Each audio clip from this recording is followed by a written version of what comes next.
My in-laws expected me to pay for their vacation because we're rich, so I booked them the exact trip they could actually afford. It started 6 months ago when my husband Wesley's parents announced at Sunday dinner that they'd always dreamed of going to Hawaii for their 35th anniversary. They looked directly at us while saying it. Wesley owns a successful dental practice and I'm a software engineer. We're comfortable, but we're not lighting cigars with $100 bills. That sounds wonderful, I said, smiling. You'll have to show us pictures when you get back. My mother-in-law's face fell. Well, we were hoping you two could treat us, she said, as a thank you for everything we've done. Wesley shifted uncomfortably. His parents had helped with his student loans 15 years ago. They brought it up at every holiday like they'd funded a small nation. Mom, that's a lot of money. We raised you, she cut in. The least you could do is show some appreciation. For months, they dropped hints, sent links to 5-star resorts, mentioned how their friends' children paid for their trips. When we didn't bite, the comments got sharper. Some people forget where they came from. Must be nice to hoard your money while your parents suffer. At Thanksgiving, my father-in-law pulled me aside. You know, if Wesley married someone more generous, we'd probably be in Maui right now. Something in me snapped. That night, I spent 3 hours researching flights and hotels.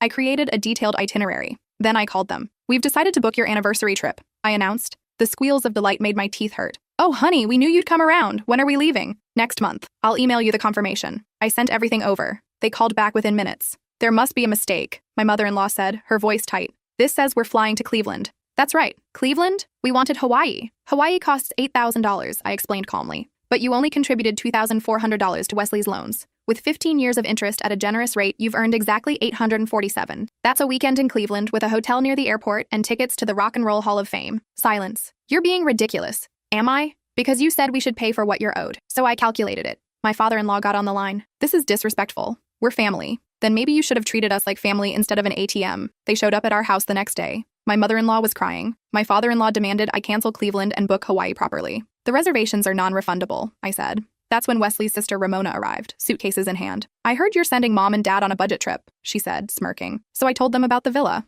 My stomach dropped. What villa? The one you and Wesley rented in Turks and Caicos last year. The one that cost $12,000 for a week. Wesley's face went white. We'd kept that trip private specifically to avoid this. His mother's tears dried instantly. You spent $12,000 on yourselves but won't give us Hawaii? Before I could respond, Ramona pulled out her phone. I've already posted about it in the family group chat. Everyone knows now. Aunt Cordelia is particularly disappointed. My phone started buzzing with notifications. Dozens of family members weighing in, some defending us. Most didn't. That night, someone leaked our address to a local Facebook group my mother-in-law runs. By morning, we had people commenting on our house, our cars, calling us selfish and entitled. Wesley's practice started getting negative reviews from accounts that looked suspiciously like his relatives. We need to fix this, Wesley said, exhausted. But here's what he didn't know. What nobody knew. I'd been documenting everything. Every guilt trip, every demand, every manipulative comment. And I'd just received a call from a producer who'd seen the Facebook drama. They wanted our story for their show about family financial abuse. The contract was sitting on my desk when Wesley's parents showed up with a lawyer, demanding we pay for emotional distress.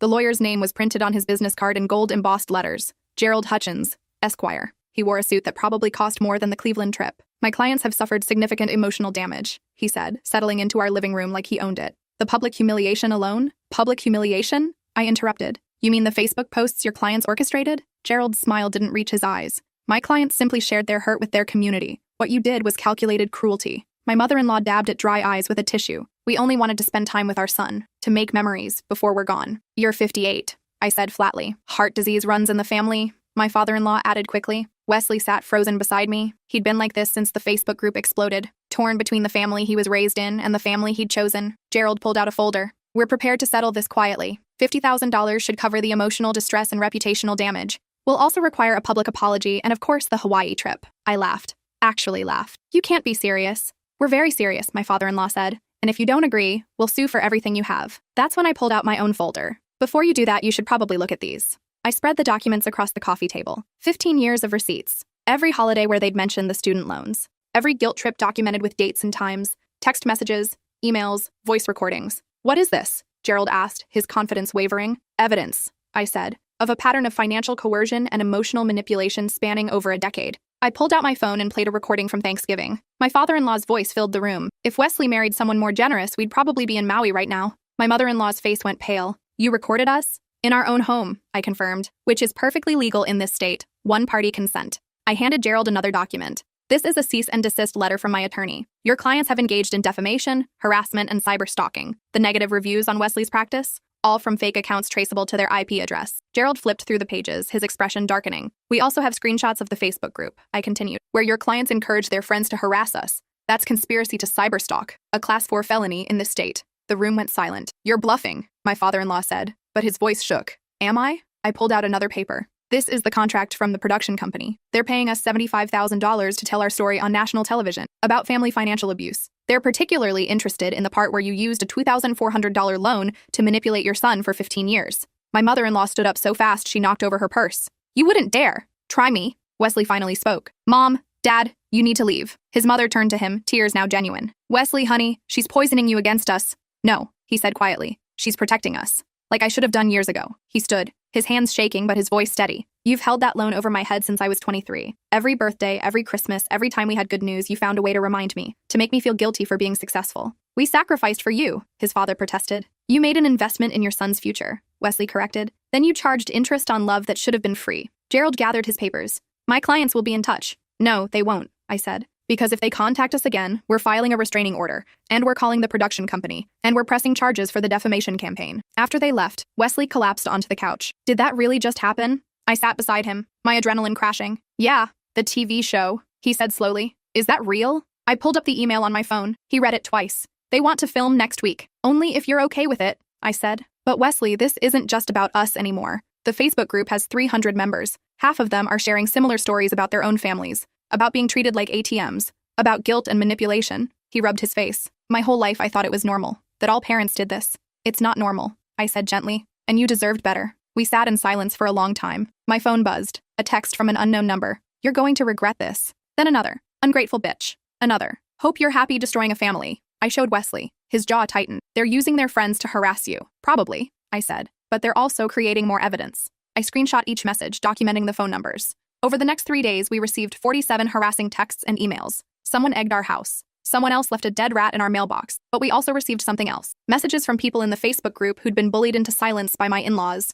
A woman named Patricia wrote, Your mother-in-law did the same thing to me when I married into this family 20 years ago. She made my life hell until we moved across the country. Thank you for standing up to her. Another message from Denise. I'm Wesley's cousin. My mom has been financially abused by this family for decades. Can we talk? By the end of the week, 7 family members had reached out with their own stories of manipulation and abuse. The production company loved it. This isn't just a story about one couple, the producer Lydia explained over video call. This is about systemic family dysfunction, generational patterns of control. She wanted to interview all of us, create a documentary-style episode. We'll protect everyone's anonymity if needed, she assured us. But the more voices we have, the more powerful the story. Wesley's cousin Denise was the first to agree. She'd been forced to drop out of college because her mother, Wesley's aunt, had taken out credit cards in her name to fund a family emergency that turned out to be a vacation home. Denise spent years paying off debt she didn't create. Then Patricia came forward. My mother-in-law had spread vicious rumors about her, claiming she was after the family money. Patricia lost friends, her marriage nearly fell apart, and she developed anxiety so severe she needed medication. Each story was worse than the last. But my in-laws weren't done. 4 days before filming, Wesley received a call from his practice manager. We have a problem, she said. Health inspection showed up unannounced. Said there were complaints about sterilization protocols. Wesley went pale. That's impossible. We just passed our annual inspection. I know, she said. This feels targeted. It was. The complaint had been filed anonymously, but the details were too specific, too intimate. Someone who knew the layout of the practice. Someone who'd been there before. Ramona. Wesley's sister had been to his practice dozens of times. She'd taken photos during the open house, posted them on social media with proud captions about her brother, the dentist. Now she was using that knowledge to destroy him. The health inspector found nothing wrong. But the investigation would be on public record. It would raise questions, scare away potential patients. They're trying to ruin us, Wesley said that night. No, I corrected. They're trying to scare us into backing down. But I was scared. Not for us, but for what would happen when the episode aired. What lengths would his family go to? I called Lydia. We might need security during filming. She didn't even hesitate. Already arranged. We've dealt with volatile families before. The day of filming arrived. Our house was transformed into a temporary studio. Cameras everywhere. Lighting equipment. Sound people with fuzzy microphones on poles. Wesley and I sat on our couch. Makeup artists touching up our faces. Last chance to back out, I whispered. He squeezed my hand. We're doing this. Lydia started with the basics. How we met. Our careers. When the loan repayment started becoming a weapon. Then she asked Wesley to talk about his childhood. He'd been rehearsing this part for days, but hearing him say it out loud broke my heart. I was never allowed to fail, he said. Every grade, every achievement, every decision was scrutinized. If I didn't perform, I was told I was wasting their sacrifice, that I owed them success. Did they specify what you owed them? Lydia asked. Not directly. It was always implied. Graduate top of your class. Get into the best dental school. Open a successful practice. Marry well. Have children who would make them proud. Did you feel like their son or their investment? Wesley's voice cracked. Both. Neither. I don't know. During a break, Wesley's cousin Denise arrived. She'd brought documents, credit card statements showing her mother's charges, loan paperwork with forged signatures, a paper trail of financial abuse spanning 12 years. "I've never told anyone this," Denise said on camera. "My mother stole my identity when I was 19, ruined my credit.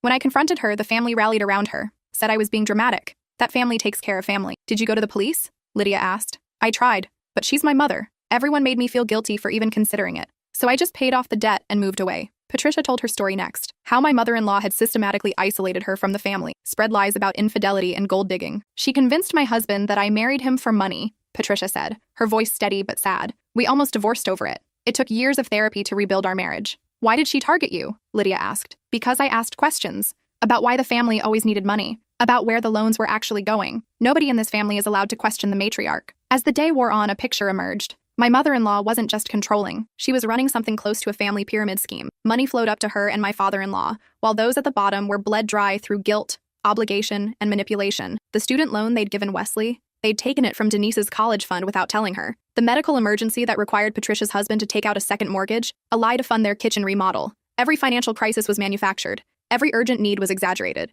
And anyone who questioned it was branded ungrateful and excommunicated. We filmed for 12 hours. By the end, I was exhausted, but also strangely relieved. These weren't just our secrets anymore. They were documented, witnessed, real. Lydia thanked us all. "This is going to be our most powerful episode," she said. "You're helping people understand they're not alone." That night, Wesley and I lay in bed, too wired to sleep. "What happens now?" he asked. "They'll edit the footage, add context, interview experts about financial abuse. Then it airs in 3 weeks. 3 weeks, he repeated. "And then everyone will know. Everyone will know the truth," I corrected. But I was wrong. We wouldn't have to wait 3 weeks. The next morning, Ramona posted on Facebook, "My brother and his wife are filming a TV show to slander our family. They're being paid to lie about people who loved and supported them. Please share this so everyone knows what kind of people they really are." The post went viral in our community. By noon, we had reporters at our door. By evening, Wesley's practice phone was ringing nonstop with people demanding answers. My mother-in-law gave an interview to the local news, tears streaming down her face. "My son has been turned against me," she sobbed. "All I ever did was love him, and now he's accusing me of terrible things for money and attention." The reporter looked sympathetic. "What about the recordings his wife made?"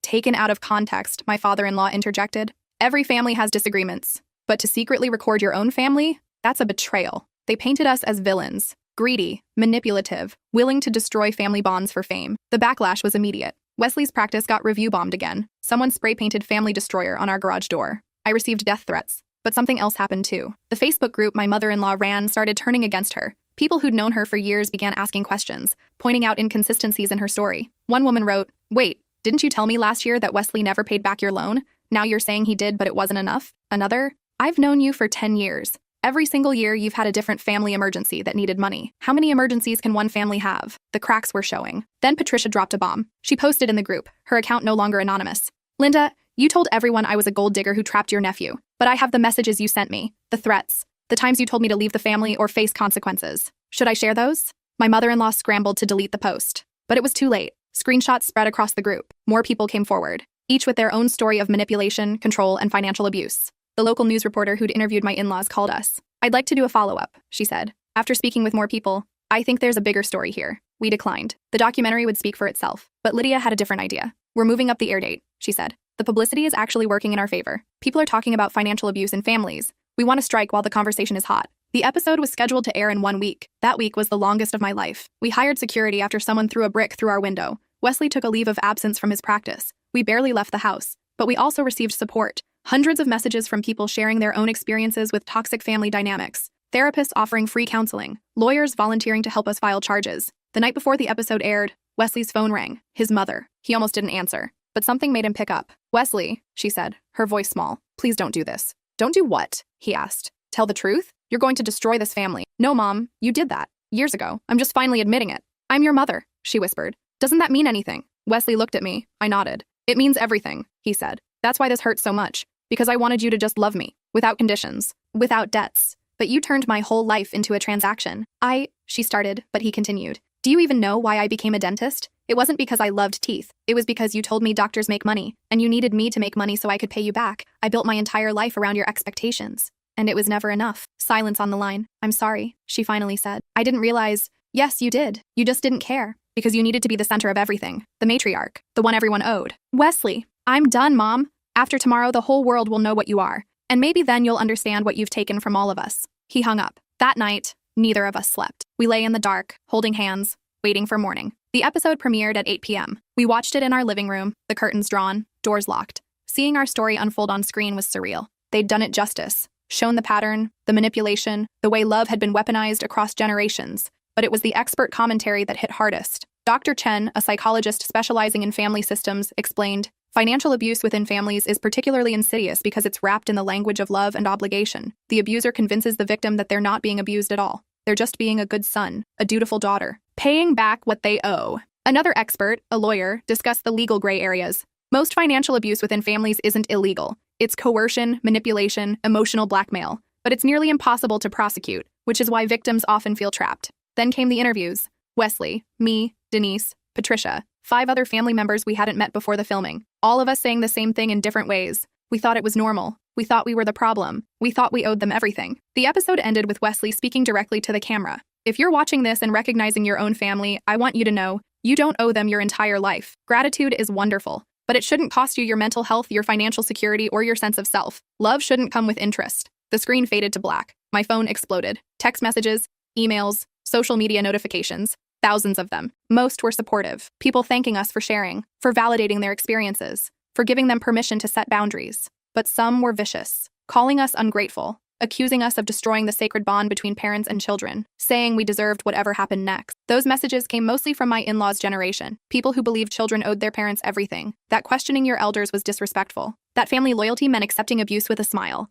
But the younger generation? They understood. They'd lived it too. Within 24 hours, the hashtag financial family abuse was trending. People shared their stories. Support groups formed. Therapists reported a surge in calls from adult children seeking help setting boundaries. Our episode had touched something raw, something millions of people had been too ashamed to name. 3 days after the episode aired, my mother-in-law's Facebook group was shut down. Too many people had reported it for harassment. 5 days later, Wesley's practice started receiving apologetic reviews, people admitting they'd been manipulated into leaving negative feedback. 1 week later, my father-in-law called. "We need to talk," he said, face to face. We met in a neutral location, a coffee shop downtown. They looked smaller somehow, older. My mother-in-law's makeup couldn't hide the dark circles under her eyes. "We've been asked to resign from our positions at the church," she said quietly. "Too much negative attention." My father-in-law stared at his coffee. "I lost 2 clients. Said they couldn't work with someone who treats family that way." Neither spoke the words. "I'm sorry." Instead, my mother-in-law said, "We didn't think it would go this far." "That's not an apology," I pointed out. "What do you want from us?" she snapped, a flash of her old self returning. "We're being destroyed. Isn't that enough?" "No," Wesley said firmly, "because you still don't understand what you did wrong. We helped you," his father insisted. "We gave you money when you needed it. You gave me $2,400 15 years ago," Wesley said, "and you've extracted easily $50,000 in guilt payments since then. Expensive birthday gifts you chose, holiday meals where we had to pick up the entire tab, the new furniture you needed that somehow became our responsibility. Every single time, you reminded me about that loan, made me feel like I could never repay what I owed. We raised you," his mother said desperately, "for 18 years. That was your choice." I cut in. "You chose to have a child. He didn't ask to be born. He doesn't owe you his entire adult life because you did the bare minimum of keeping him alive." My mother-in-law's face went red. "The bare minimum? I sacrificed everything for him. Then you made bad financial decisions," I said bluntly. "Kids aren't retirement plans. They're not investments you cash in later. They're human beings who deserve to be loved without conditions." We sat in tense silence. Finally, my father-in-law spoke. "What do you want? For us to disappear? To never see our son again?" Wesley exhaled slowly. "I want you to go to therapy. Real therapy. Not the religious counseling where they tell you you're right and I'm rebellious. Actual therapy with someone who specializes in family systems and financial abuse." His mother laughed bitterly. "You want us to admit we're abusers? I want you to understand why 7 members of this family came forward with similar stories," Wesley said. "Why Patricia and Denise and the others all experienced the same patterns. This isn't about me being ungrateful. This is about a system you created where everyone owes you, and you owe nobody." "And if we refuse?" his father asked. "Then we're done," Wesley said simply. "No contact. You won't meet your future grandchildren. You won't be part of our lives. Because I can't expose my family to the same manipulation I grew up with." His mother's eyes filled with tears. "You'd really do that? Cut us off completely?" "In a heartbeat," Wesley said. "Because I finally understand that I don't owe you my pain, or my peace, or my future." We left them sitting there, stunned, angry, but maybe finally thinking. 2 weeks later, my mother-in-law called. "We found a therapist," she said stiffly. "We start next month." "Good," Wesley said. "Don't expect miracles," she warned. "We still think you're being dramatic." "Noted," he replied, and hung up. It wasn't the emotional reunion some people hoped for, but it was a start. Over the next 6 months, things slowly shifted. My in-laws attended therapy weekly. At first, according to my mother-in-law's sister who stayed in touch, they spent most sessions defending themselves. But their therapist apparently didn't let them off easy. She made them list every time they'd asked family members for money, Wesley's aunt told us. When they added it up, it was over $200,000 across 15 years from various relatives. They honestly didn't realize. Ramona, on the other hand, doubled down. She started her own blog about the real story of our family, positioned herself as the truth teller against our lies. It got modest attention. A few hundred followers who bought into her narrative. But then Denise published her own post. Detailed timeline, documents, screenshots. The credit card statements showing Ramona had known about the identity theft and helped hide it. Ramona's blog went silent after that. Meanwhile, the documentary episode had won awards, sparked conversations, led to actual legislation in 2 states about financial exploitation of adult children by their parents. Lydia called with news. We want to do a follow-up episode, 1 year later. See how everyone's doing. We agreed. So did Denise and Patricia and the others. The follow-up filmed on what would have been my in-laws' 36th anniversary, the one they'd wanted to spend in Hawaii. Instead, they were in therapy, learning to have relationships without manipulation, slowly, painfully, attempting to rebuild trust with the family members they'd harmed. It wasn't perfect. My mother-in-law still made passive-aggressive comments. My father-in-law still didn't fully grasp what he'd done wrong, but they were trying, which was more than we'd expected. The second episode aired with updates from everyone. Denise had rebuilt her credit and was back in school. Patricia's marriage was stronger than ever. The other family members had set firm boundaries and were slowly healing. And Wesley? He'd started a support group at his practice. Free monthly meetings for people dealing with financial abuse from family members. It's cathartic, he told the camera, knowing I'm not alone, that other people understand. I started speaking at conferences about recognizing and escaping family financial abuse, sharing our story, helping others find the courage to set boundaries. We weren't rich. The TV appearances paid enough to cover our legal fees and security costs, but not much more. But we were free. Free from guilt, free from obligation, free from the weight of unpayable debts. And that was worth more than any vacation in Hawaii. The follow-up episode ended with a text card. Linda and Richard continue therapy and are slowly rebuilding relationships with their family. Wesley and his wife maintain limited contact with firm boundaries in place. Ramona declined to participate in this follow-up.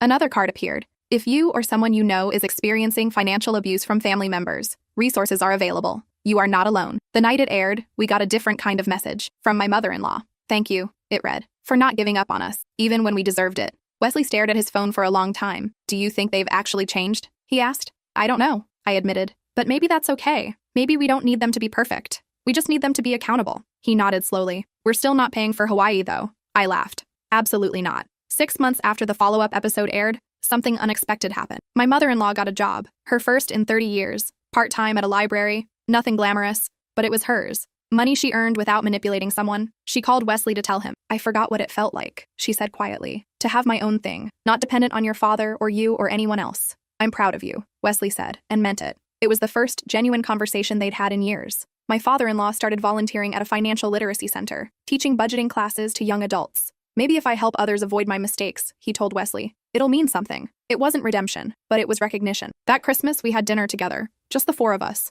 No extended family, no drama. They brought a dish to pass, not expecting us to pay for everything. They asked about our lives without making it about them. They didn't mention the loan once. It was almost normal, almost healthy. Before they left, my mother-in-law handed me an envelope. Don't open it now, she said. After they were gone, I opened it. Inside was a check for $2,400, made out to Wesley, and a note. This was never a loan. It was our responsibility as parents. We're sorry it took us so long to understand that. Wesley cried when I showed him. Not sad tears. Something else. Relief, maybe, or closure. I don't want their money, he said. I know, I replied. But maybe this isn't about the money. Maybe it's about them finally understanding. We donated the check to the Financial Literacy Center, where my father-in-law volunteered, in Wesley's name. When we told them, my father-in-law broke down. I don't deserve that, he said. No, Wesley agreed, but maybe it'll help someone who needs it. Years passed. Slowly, carefully, we rebuilt something resembling a relationship with Wesley's parents. It wasn't the family he'd grown up with. The dynamic had fundamentally changed, but it was healthier, honest, based on choice rather than obligation. We had our first child, a daughter,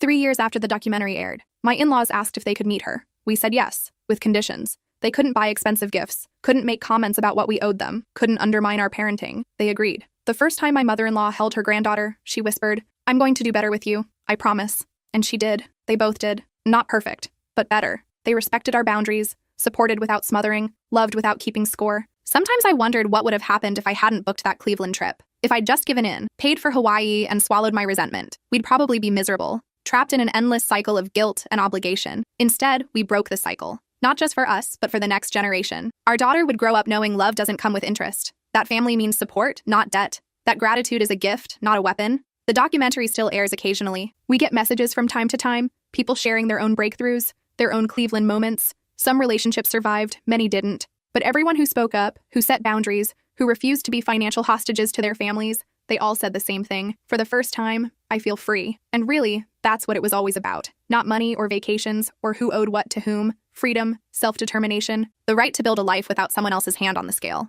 Last month, my in-laws actually took a trip. A modest vacation to a beach town 3 hours away. They paid for it themselves. Sent us pictures. Seemed genuinely happy. My mother-in-law's text message read, "This means so much more, knowing we did it ourselves. Thank you for teaching us that." Wesley showed me his phone, a small smile on his face. "Think they finally get it?" he asked. "Maybe," I said. "Or maybe they're still learning. Either way, it's their journey now, not ours." He pulled me close. "So, no regrets? About Cleveland? About the documentary? About blowing up our entire family?" I thought about it. Really thought about it. The harassment, the threats, the months of anxiety and fear, but also the freedom, the boundaries, the healthier relationships we'd built from the ashes of the old ones. "Not even one," I said. Because here's what I learned. Sometimes destroying something toxic is the only way to build something healthy. Sometimes the kindest thing you can do is stop enabling dysfunction. And sometimes the bravest thing you can do is say no, even to family, especially to family. Our daughter is 5 now. She's never heard her grandparents mention loans or debts or what anyone owes. She just knows them as the people who bring books from the library and volunteer at the community center. The people who visit but don't overstay,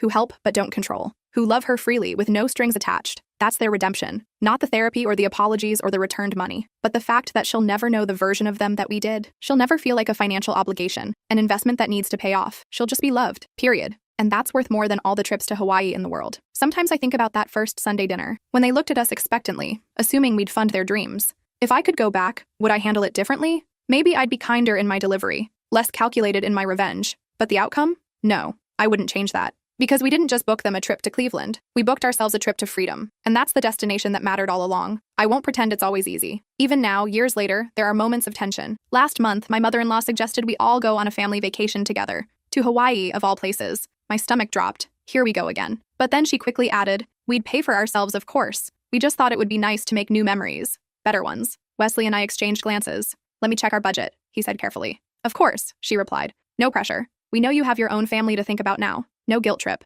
No manipulation. Just an invitation we were free to decline. We ended up saying yes. But we paid our own way. And they paid theirs. The trip wasn't perfect. My mother-in-law made a few passive-aggressive comments about our parenting choices. My father-in-law occasionally slipped into old patterns of expecting others to cover shared expenses. But when we called it out, they apologized. Actually apologized. "Old habits," my mother-in-law said with genuine embarrassment. "I'm sorry, that was inappropriate." Those words, "I'm sorry," had taken years to learn, but hearing them felt like a miracle. On the last night of the trip, we all sat on the beach watching the sunset. Our daughter built sandcastles with her grandparents, their laughter carrying on the ocean breeze. Wesley squeezed my hand. "We made it," he whispered. "To Hawaii. On our own terms." I smiled. Better late than never. My father-in-law overheard and chuckled. "You know," he said, "this trip means more to me than it would have 6 years ago. Back then, I thought I was entitled to it. That you owed it to us. Now I realize I had to earn the privilege of being here, of being part of your lives." My mother-in-law nodded, her eyes suspiciously bright. "We almost lost everything," she said quietly. "Our reputation, our relationships,